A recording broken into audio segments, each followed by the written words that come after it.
Answering Topicality. And so we're going to talk about some sort of big picture issues in answering T, and then get into the weeds a little bit. The first big rule about answering topicality is that you are probably not going to win the debate on topicality. When you're affirmative, your job on this piece of paper alone is to not lose. Now, this doesn't mean that you can get by just reading defensive arguments, because in all likelihood, no matter how good you are, you're probably going to lose the reasonability versus competing interpretations debate.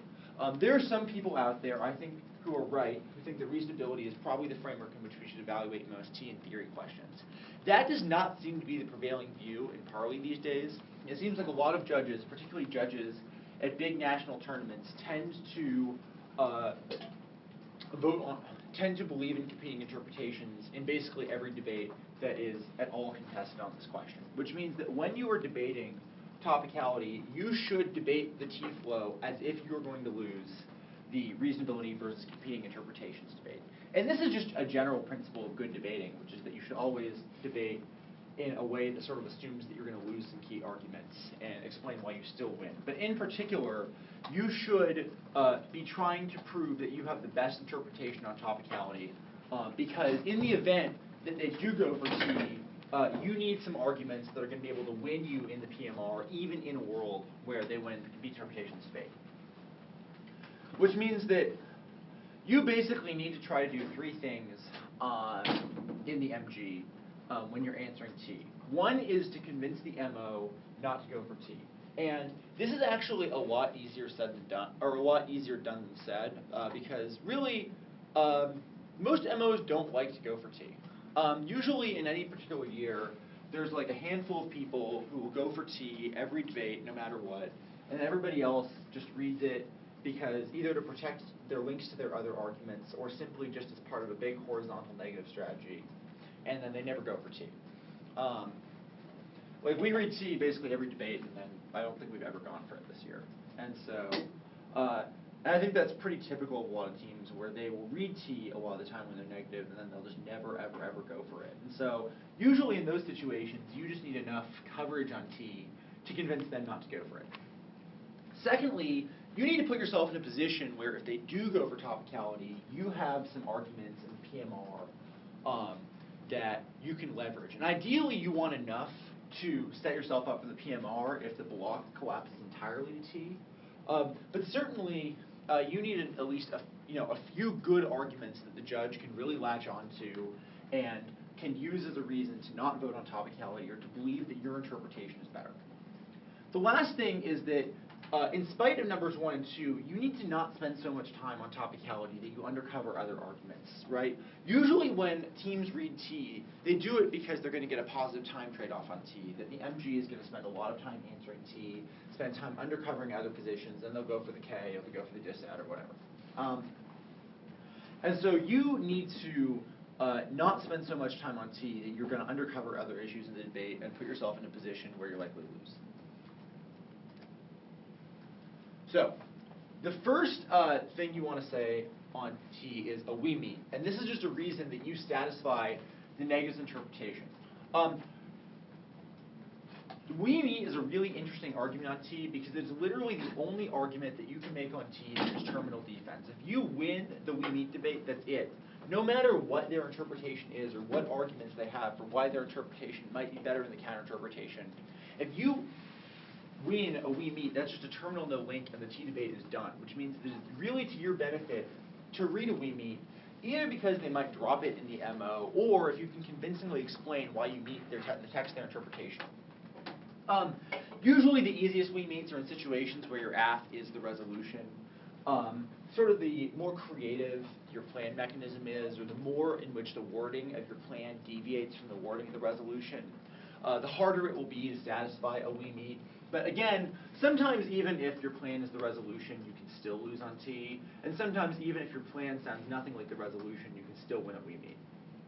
The last thing is that a we meet, it's not a question of ground, it's not a question of fairness, it's not a question of anything other than whether you literally meet their interpretation, which means that even if your affirmative is kind of wanky, you can oftentimes still read a plain text that is literally the resolution. Or if you're reading critical affirmative, you can affirm the resolution, and then do whatever. And oftentimes, you can read a big, sexy critical aff and just say, we unconditionally affirm the resolution that, and then your advantage areas have absolutely nothing to do with the resolution or the plain text. They're just sort of, a consequence of your speech act or a consequence of your performance, but you'll still literally be topical because you affirm the entire resolution as it's been written. Or sometimes you will read a policy affirmative or a weird policy affirmative that actually does the resolution, but does so in a very weird way. To give you one example from this year, there was a topic at the GSL tournament that was that the Democratic People's Republic of Korea, often known as North Korea, should adopt a policy of non-confrontation with South Korea. And so our affirmative literally did the resolution, except that we set our affirmative in the year 1948. We had some sweet uniqueness arguments about Truman and Stalin. And our advantage was a critique of linearized time. The other team, in addition to a bunch of other arguments, said T, and we're just like, we meet. We're the res. How can we be any more topical? And so in those sorts of situations, you can often win a we meet. And it's just a question of whether your plain text meets their interpretation, not a question of how predictable your advantage areas are or any of that sort of stuff. It's just a question of the plain text versus their interpretation. Counterinterpretations. You should have one, and you should meet it. The number one rookie mistake that people make in topicality debates is that they do not read a counterinterpretation, or they read a counterinterpretation and they don't read a we meet to their own counterinterpretation. And I cannot tell you how many debates there are and how many debates I've watched where somebody just says, oh, the AF didn't read a we meet to their counterinterpretation, so even if they win, their counterinterpretation is better. They have no way to access any of their offense on the T debate because they don't have a reason they meet their own counterinterpretation.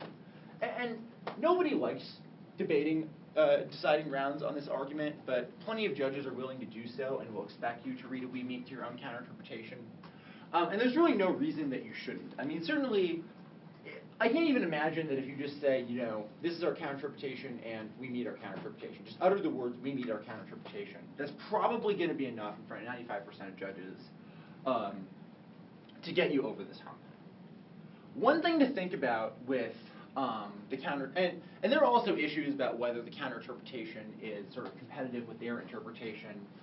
This is an issue that we're going to talk about in the advanced T lecture about affirming the counterinterpretation, but that is something I think that we will leave towards the end because we have a lot to get through. One other issue is about where you should put your counterinterpretation. Obviously, if they read T, you need to have a counterinterpretation in the MG. But if you anticipate that they're going to read T, or just as a matter of best practices, you want to have like an observation in your PMC that has a bunch of definitions in it, then you can put a counterinterpretation in the PMC. And you can include some reasons why that counterinterpretation is the best. Maybe that's the most grammatical counterinterpretation, or grammatical interpretation of resolution. Or maybe that's the interpretation that's most grounded in the topic literature. It's the most predictable interpretation. And you can make those sorts of arguments in the PMC, and those arguments will allow you to leverage the definition in the PMC and get a head start on the debate. The thing is, though, is that you have to decide for yourself whether you want to be in a position where you get 3 speeches to defend your counterinterpretation and they have 2, or whether you'd rather be in a position where you have the MG on the front end and the PMR on the back end, and they only have the block to defend their interpretation against your counterinterpretation proper. And so that's a strategic choice that you guys have to make. If you anticipate that you are not topical, or you anticipate that they will say T just because this is a team that reads T a lot, then you may want to say a counterinterpretation in the PMC. But on the other hand, one danger of doing so is that it might tip your hand, right? If you say this is our interpretation, they might read responses to your interpretation in the LOC, and that puts you in a position where you have to do a little bit more work in the MG. And so you just have to sort of decide for yourself, based on the circumstances of that particular round, whether you should start the T debate in the PMC or whether you want to leave the T debate to the MG. The standards debate. This is the place where the meat of a topicality debate happens. And fundamentally, your job is to prove to the judge that your interpretation is better than your opponent's interpretation. Just as an organizational question, you can obviously make a lot of the same arguments either as counterstandards or as responses to their standards. And there are pluses and minuses to doing both. I tend to think that if your goal is to get them to kick topicality, then putting them in a position where there's a dense wall of ink on all of their standards might make them more reluctant to go for the argument in the block. But on the other hand, if you have arguments that are discretely labeled counterstandards and that are flowed in a different part of the flow than their standards arguments, then that might put you in a better position if they do go for T, because then you have sort of discrete tagged arguments that the judge can latch onto and that you could reference in the PMR. And so that's just sort of a question about organization. It doesn't have a lot of impact, but it's something you should sort of keep in the back of your head when you're answering T. In T debates, really, there's like 4 or 5 basic themes that keep going on every T debate. And so you should sort of master a bunch of these concepts, and they will serve you well in T debates. So obviously, in a lot of T debates, there's a limit standard, and there's a debate about whether it's good to have a narrow and highly limiting interpretation versus whether it's better to have a broader, more open-ended interpretation. There's a question about whether it's important for ground to be predictable, or a question about good ground. The question about whether we should determine what the topic means based on what's in the news, what's in the literature, what's in the topic area, versus on the exact wording of the topic, right? Whether it's really true that the resolution is the epicenter of predictability, as everybody likes to say. And certainly there are debates, too, about whether it's harder to be AF and harder to be neg. And sort of your beliefs about whether it's harder to be AF or neg will largely inform the type of arguments that you make in response to topicality. So let's go through a couple of different standards. So in limits debates, you'll frequently hear the claim made by the negative that the interpretation that limits most limits best. And they'll do this because they'll say that it's important for there to be a predictable AF because it's hard to be neg, there's no guaranteed ground on the negative. And also that the affirmative doesn't need to have a bunch of different plaintext it can read, because you can still have only one topical plaintext and then have flexibility in terms of the advantage areas that the affirmative is able to isolate. And so long as the affirmative can sort of isolate different advantage areas, then there's no reason that the affirmative should have to have a lot of flexibility in what sort of plaintext they read. And maybe it's the case that the only topical plaintext should be the resolution. And certainly there's a point in limits, because you don't want the AF to be able to run absolutely anything. You want them to be limited to a certain number of topical cases, especially in a world where there's only limited prep time, and sort of that the negative just can't prep everything in 20 minutes. And that even if there's a large amount of pre-tournament prep you could do, for instance, at a tournament with topic areas, that it may just not be plausible for the negative to keep all of the prep that they've done over 3 weeks of research in the back of their head, especially when they can only transcribe out 25 minutes worth of prep before the round. Those are the arguments you will not be making when you're answering T. When you're answering T, you just generally want to say either that more limits is bad, that over-limiting is bad, or that limits is basically a threshold question.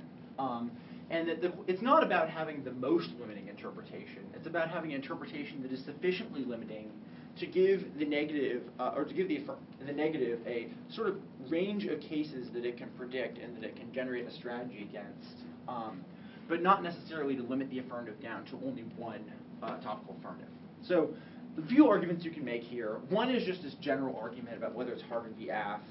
Here you make arguments like that you can't predict the negative strategies, but that the negative will know exactly what you're running, which means that there's not any reciprocity between sort of what you can predict the negative to run and what the negative can predict that you're going to run. You might also believe that it's bad for education and fun, because it makes debate boring if there's only one topical affirmative that you can read. And certainly if we believe that one of the major educational benefits of debate is being creative and coming up with sort of innovative policy solutions, then we might think that it's important to have a vision of debate and a vision of topicality and limits that encourages people to come up with sort of a range of different options. And you can sort of justify this on either sort of a basic education theory or an argument about good policy making skills. Again, you might also draw this distinction that limits isn't sort of a sliding scale. Limits is a threshold question.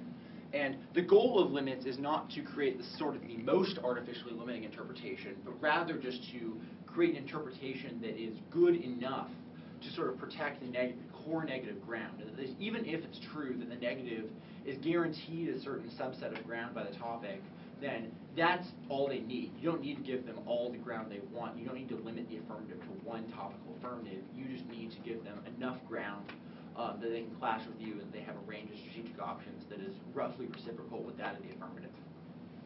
And finally, and this is also an argument that gets made a lot in the reasonability versus competing interpretations debate, is that over-limiting interpretations are bad because it encourages these artificially narrow interpretations and they crowd out substantive debate. And certainly if you believe that it's good to have sort of broad, creative, substantive debate, then you may think that having over-limiting interpretations is problematic.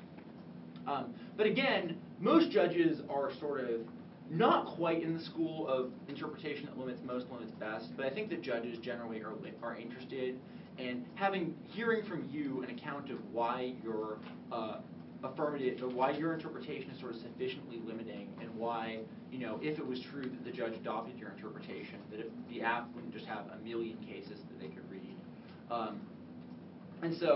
And obviously this gets to another point, which is the questions about limits are very tightly bound up with questions about predictability. And certainly any argument that you could make about why your interpretation creates a range of predictable affirmatives that the negative can then prep against in prep time and before the tournament, all of those are arguments to why the limits that your interpretation creates are probably good enough. Ground.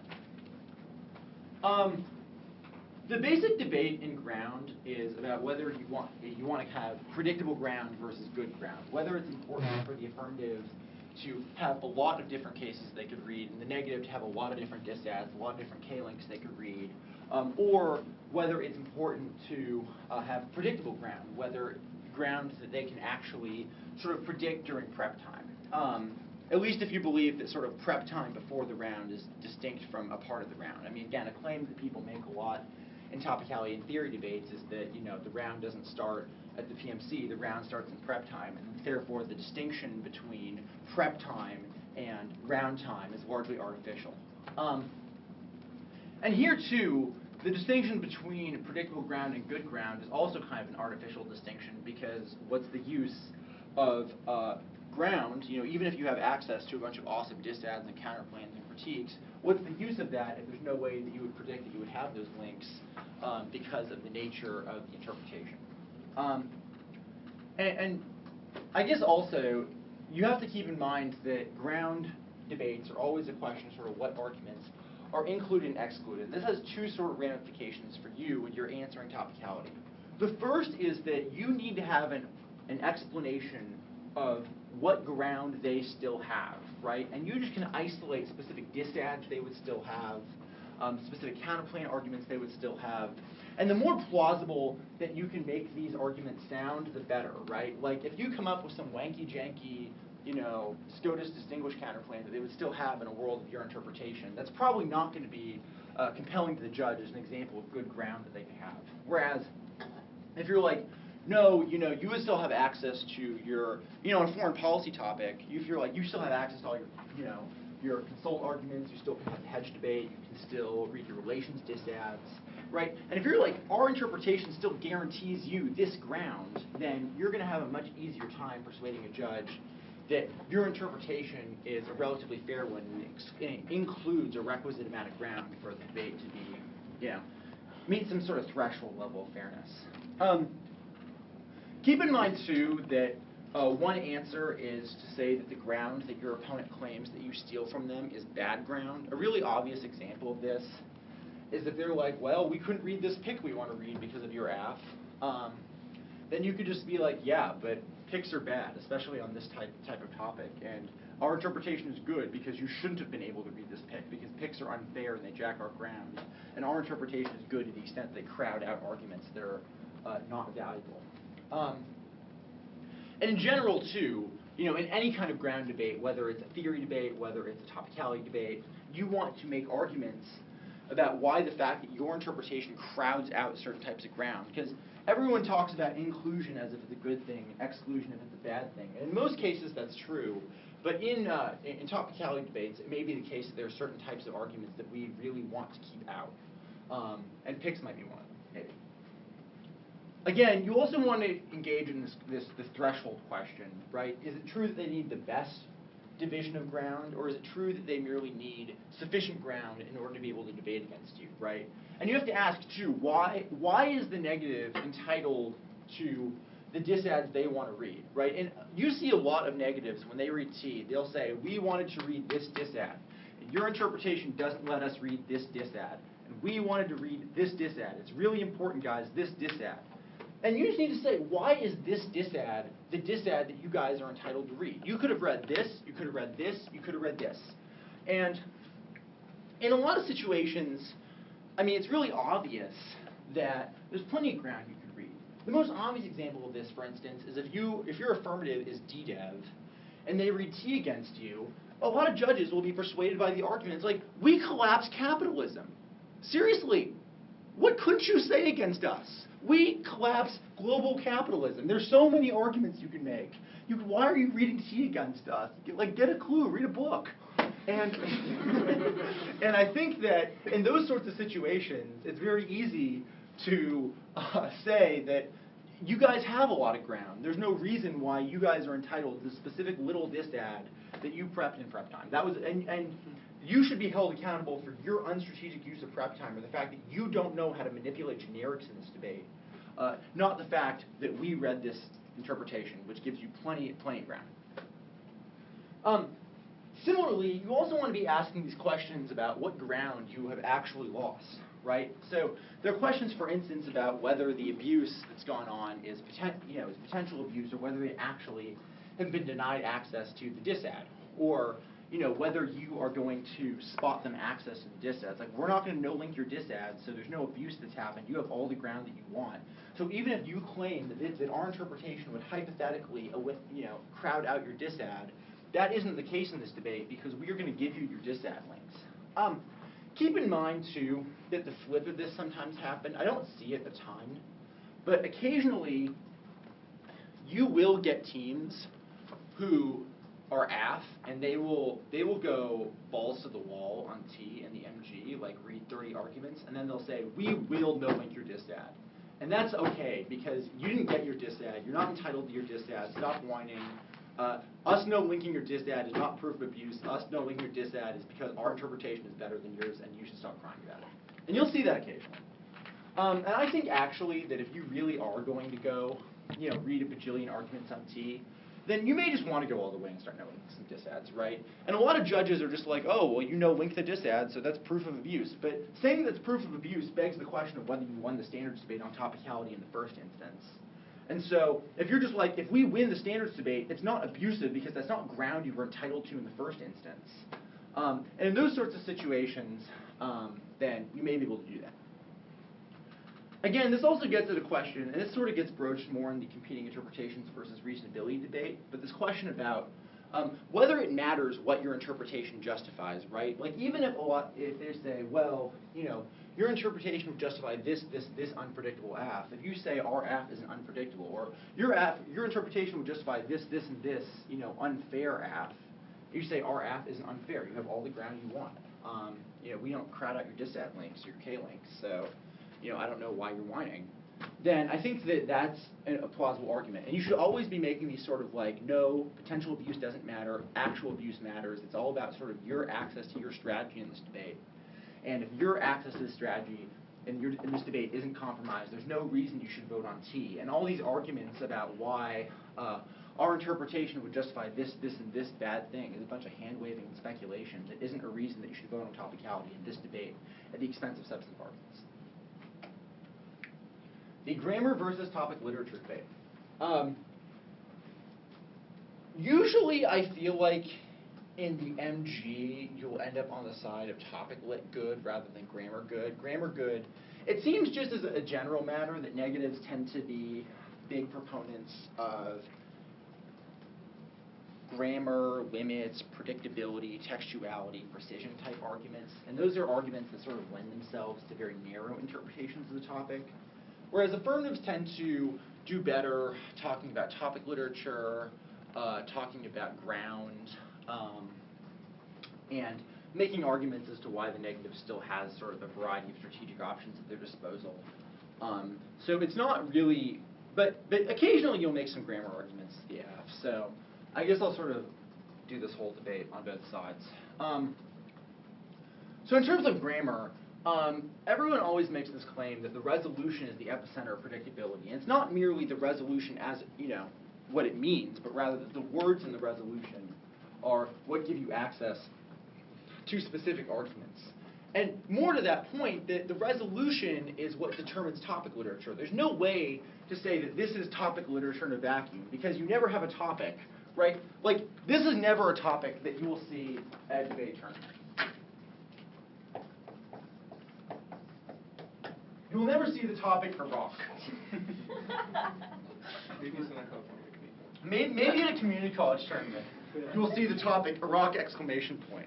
But in general, you will have a topic that has an action, an actor, a direction, and a variety of words. And more to that point, that those words, the tournament director or whoever wrote the resolution probably picked those words in lieu of other words, which means the decision to use specific words in the resolution represents a intentional framing choice that was meant to exclude other words that they could have used, right?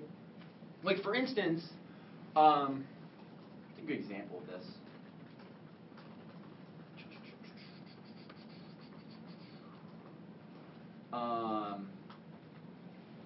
Like, for instance, if you have a topic that uses a word like liberalize, then, that might represent a choice to use a word that has a particular meaning in the political science literature, as opposed to just, make relations better with, or some other term that they could have used in lieu of liberalize. And so certainly the choice to use specific words might imply a choice that they wanted to talk about a particular topic of literature, or that they wanted to refer to a specific term of art that's in the literature, rather than use another word.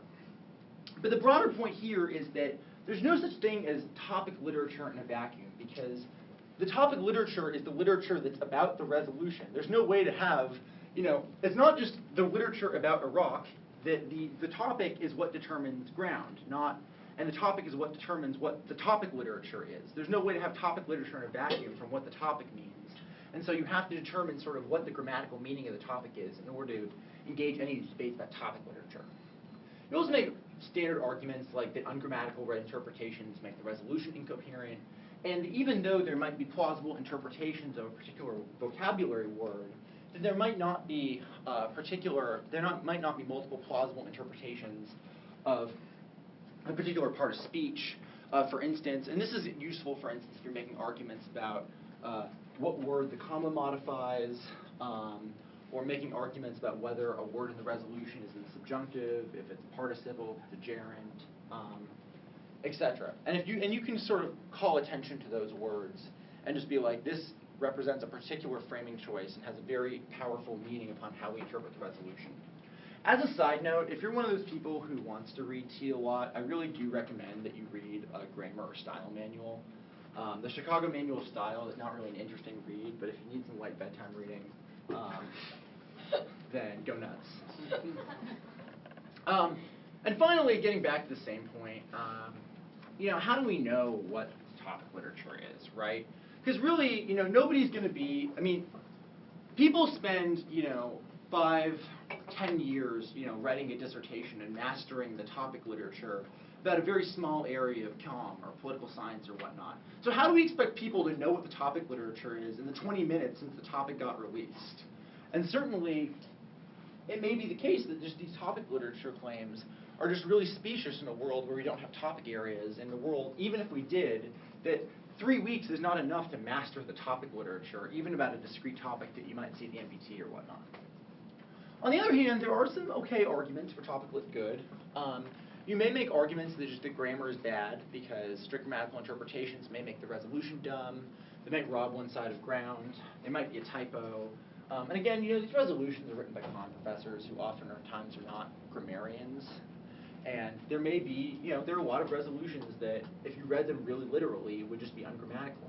And if that's the case, that you might want an interpretation that's more reasonable, more fair, that would provide better clash. And if you make arguments about why your interpretation is more consistent with the literature, and that people are not looking at the text of the resolution, people are taking buzzwords from the resolution and putting them into Google News in order to find out what their arguments are going to be for that round, then if that's the case, then maybe topic literature should be what we look to rather than the text of the resolution. And this might just be true sort of as an empirical claim that it's not the wording of the topic that is determining how we do research and how we clash, but it's just specific words in the topic. Predictability. Remember in predictability debates that you always want to be distinguishing between the objective claim, which is that our affirmative is predictable, versus the subjective claim that you actually predicted RF, right? Like, a lot of negatives will be like, well, we couldn't predict your AF. And you should always be like, no, it's not that you couldn't predict our AF. It's that you didn't predict our AF. And that's your fault, not our fault, right? And we have reasons that our affirmative is objectively predictable, and that's a reason that we should be able to win on this standard. So here are some reasons that your affirmative might be predictable. It might be an issue that was in the news recently. There might be topic areas at the tournament that would indicate that your affirmative is predictable. Even if your affirmative might not be predictable as a result of the actual topic that you're debating, it may be the case that they should have figured it out when researching one of the other subtopics in that topic area. It may be that the text of the resolution makes your affirmative predictable, either for grammar reasons or for more sort of functional reasons. And it may just sort of be like a gut check kind of situation, right? Like if your affirmative is, cat bad, DDEV, start a war with China. It may be a situation where you're like, come on guys, we're playing predictable, the topic clearly gives an inroad to do this, everybody does this in Parley, come on. And again, this also gets the same question that you see in both ground and limits debates, which is why is this a sliding scale? Why is this not a threshold question? Why should we require the most predictable interpretation? And we may believe that there just needs to be sort of a sufficient quantum of predictability, not the maximum predictability. Especially if you sort of believe that if, having the most predictable interpretation and requiring the most predictable interpretation would just stifle creativity and make debates boring. And of course, a lot of people make these arguments too, that predictability is bad, predictability discourages education. Some people will make the argument that predictability is racist. These arguments are generally not quite as compelling, but you should be aware of them just because people do make them. I want to take a moment to talk a little bit about effects T. Effects T is basically an argument that says that you are not actually topical because even if the effects of your plan text and your advantage areas are topical, that the actual mechanism whereby your plan is implemented is not topical because you use multiple steps, and those multiple steps are not part of the topic and are thereby unpredictable. And usually, people will couple an effects T argument along with an argument about how you could just have a million steps, and so there's a million unpredictable things that you could do. And predictability, grammar, limits arguments all sort of get in the mix when the negative reads effects T. And there are a bunch of arguments that you can make. Oftentimes the resolution will mandate effects T. For instance, yesterday when you have a topic like the United States should significantly reduce its consumption of foreign oil or its reliance on foreign oil, right? It's not like Congress can pass a bill saying we reduce our reliance on foreign oil. They have to pass a policy that has the effect of reducing your reliance on foreign oil. So in those sorts of situations, it may be the case where the only topical affirmatives are effects topical. Similarly, every affirmative might be effects topical because every AF might think multiple steps. To use the same resolution, even if Congress could pass a policy to reduce our reliance on foreign oil, they would likely have to, they would debate about it on the floor, and then they would pass it, and they would send it to the president, and then they would send it to the people who put it in the law books, and then they would send out regulations to a bunch of administrative agencies. And then 3 years later, people would kind of start implementing the law. And those are a bunch of different steps. And if it's true that all of those are discrete steps, and each one of those are something you can get a disad link from, or generate additional advantages from, then that would make that effects topical. But every AF takes multiple steps, and so every AF is in some sense effects topical. You also may make the argument that effects topicality is good for the negative because every additional step that the affirmative makes allows for more potential K-links, dis-ed links, a additional blank or additional ground they could use to generate a counterplan. And generally, the more elaborate the process by which your plan is implemented, the more liable you are to a process counterplan. And so it may be the case that effects topicality in a lot of instances will increase the negative's ground. And finally, you might make arguments that there's no abuse because ultimately, if the negative still has the ability to clash with topical affirmative advantages, the neg has plenty of ground. So those are specific standards type arguments. The next set of arguments are these. So first argument you might make in a variety of situations is there are lots of things that are just inevitable in Parley. Unfairness is inevitable. Unpredictability is inevitable. Not getting to read specific dis that you wanted to read is inevitable. Losing to teams that are smarter than you, faster than you, better than you. Judge intervention might be inevitable. All of these things might be inevitable and might ultimately turn like non-unique. A lot of the claims that they're making about abuse in the debate. There might also be other things that check abuse, even that mean that we don't need topicality. Topic areas might check abuse. Literature might check abuse, especially if you encourage them to read a book. Clash may check abuse. The presence of generics in Parley, which, because it's Parley, actually can be very, very powerful arguments, can also check abuse. Being a smarter person and using your imagination to answer an argument, and being creative might be a way of checking abuse. I'm not saying that these are all the best arguments in the world, but certainly they're arguments that they'll actually have to answer, and in Parley they're halfway viable arguments. If you can tease them out a little bit. A lot of topicality arguments will make arguments about education. You should just be like, look, one, the main educational benefit that we get in Parley is not topic-specific education. The main benefit is that we get critical thinking skills, speaking skills, oral advocacy skills, and that these are the forms of education that matter, not topic-specific education about a topic that likely we will never debate about or use in the real world.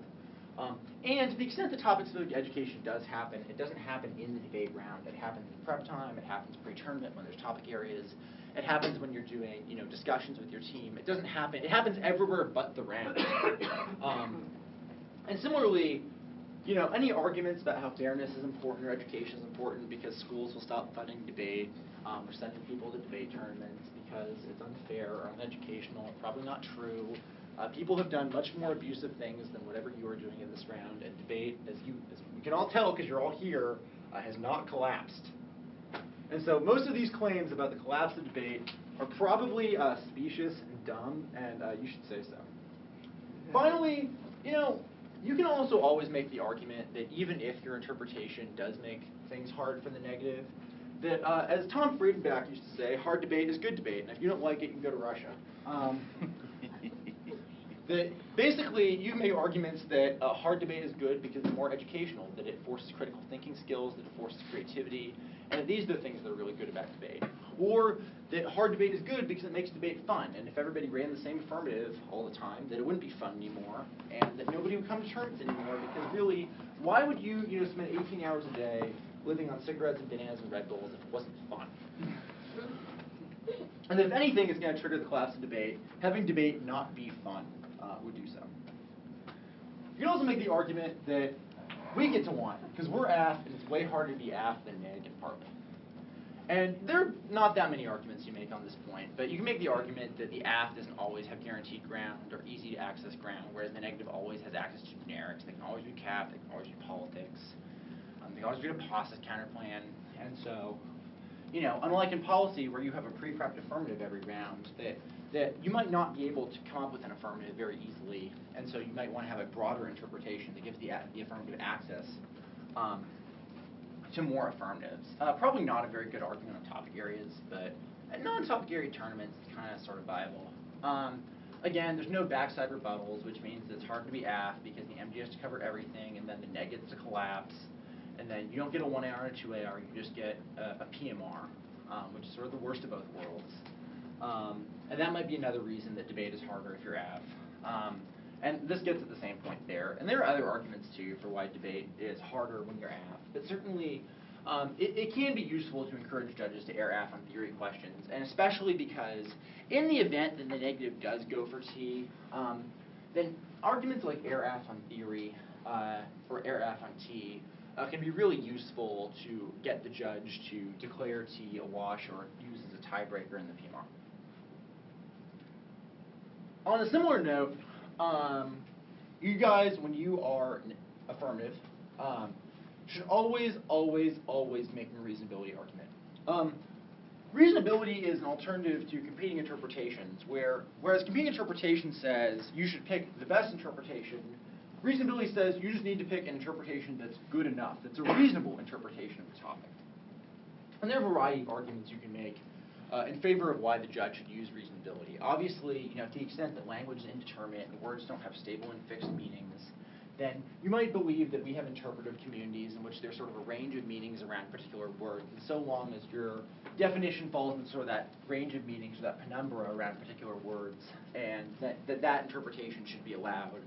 You might make the argument that competing interpretations is bad because it encourages artificially narrow interpretations and thereby crowds out substantive debate. You might make arguments that competing interpretations doesn't mean anything because it doesn't resolve the question of the impact topicality. It just says the judge should prefer the interpretation is better, but why do we care if an interpretation is better without some additional impact? And reasonability might be a way of resolving that question about why we would care about voting on topicality in the first place. Yeah? Can you explain again the difference between competing interpretations and reasonability? It seems to get conflated a lot. Sure. So competing interpretation says it is a decision rule that says that the judge should vote on the interpretation that is better, right? And even if there's one interpretation is only marginally better than the other, then the judge should still vote on that interpretation. The way that the judge should evaluate the competing interpretation, should evaluate the topicality debate is by putting the two interpretations side by side and determining which interpretation is better. Whereas reasonability suggests that the judge should engage in sort of a threshold determination about whether the interpretation is reasonable or not. And it's hard to say what reasonability means, but if it's sufficiently fair, if it provides enough grounds, it may be just sort of a gut check, like, do I feel this interpretation is reasonable? And those are all sort of things that the judge can do in lieu of having to wade through every argument. You may also make the argument, similarly, that competing interpretations is bad because it encourages judges basically to be a bunch of arrow pushers and to look for just tiny little distinctions that don't really have any substance to them. And I think that these kind of arguments can be really good because usually one of the arguments that people make in favor of competing interpretations is that reasonability, invites judge intervention, it invites judges to use their own biases and their own proclivities rather than voting on the arguments made by the debaters. And I always find these arguments really kind of puzzling because it seems like whenever judges, you're not asking the judge to intervene, you're just asking the judge to use their brain. And judges always use their brain when they evaluate arguments. Some degree of quote-unquote intervention is probably inevitable. And all you're asking is for the judge to, make some judgments. I mean, that's kind of what they're supposed to do. They're supposed to be critics of argument. And to that extent, what you're asking the judge to do is not, when you're evaluating whether an interpretation is reasonable, that doesn't require the judge to do anything different than to determine whether an interpretation is better than another, right? They still have to make the same sort of evaluative calls that they would in either world, which means that your intervention arguments are either non-important or non-unique. You might also make the argument that reasonability is most real world. One obvious example of this is from a very famous Supreme Court case called Chevron versus Natural Resources Defense Council, which sets up the framework for judicial review of administrative agency interpretations of statutes. And that decision basically says that if an administrative agency's interpretation of a statute passed by Congress is a reasonable one, then the agency should defer to that, then the court should defer to that interpretation just because it's reasonable. Even if there's a marginally better interpretation of that statute that might be out there, if that interpretation is good enough, then that's a reason that the court should engage in further review. And similarly, in debate, you might say that that's sort of a model of how the real world evaluates debates between competing interpretations of a particular text or a particular statute, and that if we believe that debate should mirror the real world, because it's more educational or whatever, then we may believe that reasonability is sort of a good standard for that reason. Of course, the thing comes up in every reasonability debate is that everyone's like, well, what's the bright line for reasonability? How do we make sure that reasonability isn't just bare judge intervention? I think, again, here you make this sort of intervention is inevitable. Judges have to make judgment calls. You can also identify particular bright lines, and sometimes these bright lines are kind of silly and artificial. But like, for instance, if you can think of 5 affirmative cases under your interpretation, that's a reasonable interpretation. Or rather, if I can identify 5 potential disads you might have to my app, and that proves that the app is probably reasonable, or whatnot. Or if you can show that there's plausible negative ground under this interpretation, then the interpretation is probably reasonable. I think if you can sort of tease those arguments out and contextualize it, you say, look, I don't have to come up with sort of like the end-all and be-all definition of what it means for an interpretation to be reasonable. I don't have to give you a rule for how you determine an interpretation is reasonable. All I have to prove to you is that my interpretation is reasonable. And it's very clear it's reasonable. I think if you sort of say, look, this debate about where you draw the line is unimportant because you know that you're so far on one side of the line, right? I think those are arguments that you can make that can help you a lot. The last substantive topic I want to go into is about how to win T on the app. And there are 2 basic ways you can do it. One is the RVI, the reverse voting issue. Once upon a time, people made arguments that topicality should be a reverse voting issue because topicality was a time suck and it was used to distract time away from the affirmative substantive arguments, and it was also really unfair because it was an issue that the negative could win on but the affirmative could not win on. And so the best way to evaluate topicality was to make it a reverse voting issue such that if the negative lost topicality, they lost the debate. In front of most judges, this is a non-starter. However, if it gets dropped, there are some judges, even if they think it's silly, would still drop. Yes. I mean, basically, you need to answer it if they say RVI. And your answer should probably be somewhat more substantive than LOL or no. Although, honestly, there are some judges who would vote on it if it's dropped, but who would not vote on it if you said LOL. And so you probably just want to be like, I mean, really, if you're just like, they say RVI, no, we don't lose because we're top. It's like, you don't win the debate because you're topical, guys, come on. That's probably enough to get you out of the RVI 99 out of 100 times. The other way you can win T on the app, which is a lot more viable and intellectually defensible, is the critique of topicality. And typically, you're going to want to set yourself up in the 1AC for this, either by making arguments about how procedurals are bankrupt because they shut out marginalized voices, or if you make arguments about how if your affirmative is sort of a critique of particular types of discourses or power structures, then it's pretty easy for you to get up there in the 1AC and be like, hey, you know what's a power structure that's being used to exclude our position in this round? Topicality. And you want to set yourself up a little bit in the 1AC, particularly if you're reading a critical AC. It's kind of weird if you read like a big policy 1AC and then you try to critique T in the MG. Most judges are going to find that to be a little weird, and I don't recommend it. Critiques of T can also be really useful if your affirmative is definitely not topical, or if you are sort of critiquing T from the get-go.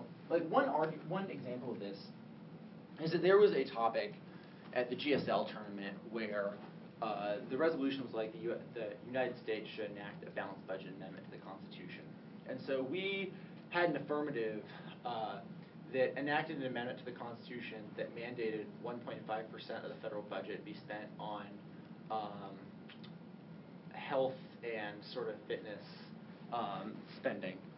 And we had one advantage about how this would help lower-income communities, and another advantage about how it was bad that the right has hijacked the term balanced budget to refer to the slashing social welfare programs and systematically depriving the poor of the bare necessities of life in order to fatten their own pockets, and how the use and sort of how that euphemistic hijacking of the term balanced budget to represent a sort of a particular radical right-wing agenda was bad, and our affirmative was a critique of that move. And that sets us up perfectly for a critique of topicality in the 1AR, or in the MG, because then we're just like, look, like, of course we're not a balanced budget amendment, but our point is that the way in which you use the term balanced budget amendment is a politically counterproductive term, and our firm is a critique of this, an attempt to deconstruct the way in which we have appropriated the term balanced budget to represent a particular right-wing political agenda. And so certainly, if that's the case, then a critique of T can be a really powerful weapon. Some judges really don't like the critique of T, and this sort of goes to a larger point that you should probably just read your judges' paradigms, because they'll actually tell you quite a bit, and partly because everybody loves to write these giant essays about how they judge and about how they think about debate. And sometimes they say things like, I think the critique of T is really dumb and I'll never vote on one. And then, you know, if you read a critique of T in front of them, it's your own fault to lose. And we're going to talk a lot more about these in the Advanced T lecture, which I highly encourage you all to go to. Closing thoughts. All right. The last are just some closing thoughts. Remember, most MOs don't really like to go for T. You know, you always find a few people who will basically go for T every round. Even if they're rolling you in the counterpoint and the dissent, they just love going for T so much that they'll just do it anyway. These people are relatively rare, and most people don't like going for T. And so really, if you put 15 arguments on T, most MOs are just going to be like, okay, I'm not going for T. Extend there we meet, we're not going for this. And then you feel like kind of a chump because you spend a minute and a half answering T and they don't go for it. But ultimately, you know, you still have to put yourself in a position where you're not going to lose on T. Always pay attention to whether the MO is still flowing. You want to pay attention while you're answering T, because if you're at response 17 and the MO is either just like spinning their pen or is writing an overview on the K, then you probably want to move on. Like the flip of this is that if you make 10 answers to T, and you notice 3 minutes later that the MO isn't flowing a word you're saying anymore, you probably want to go back to T and make more arguments, because they're probably backflowing all their T answers and writing an overview and are getting prepared to collapse the T in the MO. And then you're going to look like a chump because you make 10 arguments and they're spending 12 minutes on this position. So always pay attention to whether the MO is flowing in T debates, because they will oftentimes tip their hand in a very obvious way. Again, some rookie mistakes to avoid. You got to read a counter-interpretation. You got to read a we meet to your counter-interpretation. And also don't concede competing interpretations.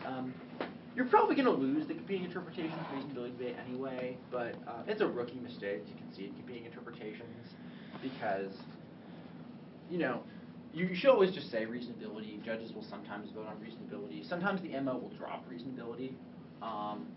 Not usually, actually, because most MOs that actually are willing to go for T are probably going to be smart enough to actually go for their competing interpretations arguments. But occasionally, somebody will do something dumb and drop reasonability. And so just don't concede competing interpretations, because it's going to make their job a lot easier. And if your job in the MO is in the MG is to get them not to go for T in the first place, they're going to be a lot more likely to go for T if you concede competing interpretations. So don't do that.